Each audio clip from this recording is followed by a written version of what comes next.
दिल्ली शराब घोटाला में सीबीआई की गिरफ्तारी झेल रहे पूर्व डिप्टी सीएम मनीष सिसोदिया अब ईडी के शिकंजे में भी फंसते दिखाई दे रहे हैं। गुरुवार को 8 घंटे की पूछताछ के बाद ईडी ने भी सिसोदिया को गिरफ्तार कर शुक्रवार को राउस एवेन्यू कोर्ट में पेश किया। अब कोर्ट ने सिसोदिया को 7 दिन की ईडी रिमांड पर भेज दिया है। इससे पहले सिसोदिया सीबीआई की रिमांड के बाद 14 दिन की न्यायिक हिरासत में तिहाड़ जेल में बंद है। उनकी जमानत पर आज भी फैसला नहीं हो सका।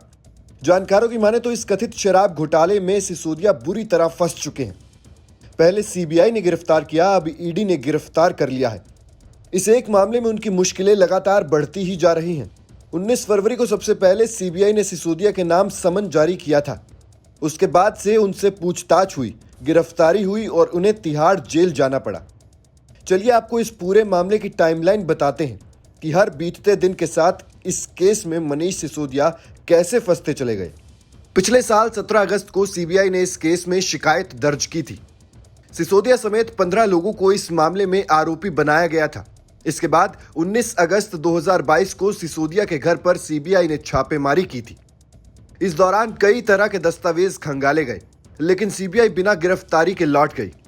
तब सिसोदिया ने दावा किया था कि जांच एजेंसी को उनके खिलाफ कुछ नहीं मिला, लेकिन सीबीआई ने केस की रूपरेखा तैयार कर ली थी। इसके बाद ईडी ने भी इस मामले में एक केस दर्ज किया और मनी लॉन्ड्रिंग वाले एंगल से भी जांच शुरू हो गई।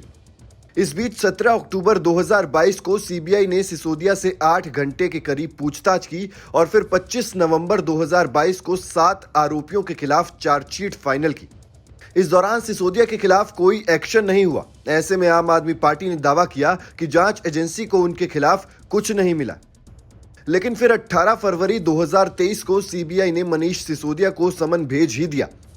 उन्हें पूछताछ के लिए सीबीआई दफ्तर आने को कहा, लेकिन उस टाइम सिसोदिया दिल्ली का बजट तैयार कर रहे थे। ऐसे में पूछताछ के लिए उन्होंने दूसरी तारीख मांगी।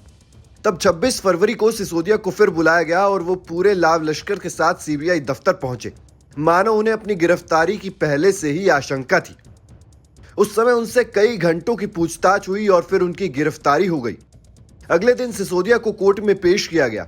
कोर्ट द्वारा उन्हें 5 दिन की सीबीआई कस्टडी में भेज दिया गया। उस दौरान सिसोदिया से कई बार सवाल जवाब हुए। फिर अगली सुनवाई के दौरान कोर्ट ने सिसोदिया को 14 दिन की न्यायिक हिरासत में भेज दिया। वहीं इस मामले में फिर नाटकीय मोड़ तब आया जब 9 मार्च को ईडी ने उन्हें गिरफ्तार कर लिया। आज 10 मार्च को सिसोदिया को कोर्ट में पेश किया गया। ईडी ने मनीष सिसोदिया की 10 दिन की रिमांड मांगी, लेकिन कोर्ट ने 7 दिन की रिमांड को मंजूरी दे दी। वहीं जमानत पर तो कोई फैसला 21 मार्च को ही आ पाएगा। वैसे सुनवाई के दौरान ईडी ने कोर्ट में दावा किया कि इस नीति से दक्षिण की कंपनियों को लाभ पहुंचाया गया, बड़े कारोबारियों को फायदा पहुंचाया गया। सिसोदिया के कहने पर शराब नीति के नियम बदले गए, अवैध कमाई की व्यवस्था बनाई गई, थोक व्यापार का हिस्सा खास लोगों को दिया गया, 6% की जगह 12% का मार्जिन दिया गया, डिजिटल सबूत मिटाए गए। ईडी ने कहा 12% मार्जिन के सवाल पर सिसोदिया गलत जवाब दे रहे थे। इस घोटाले में 219 करोड़ रुपए की ट्रेल मिली है। Team news nation digital.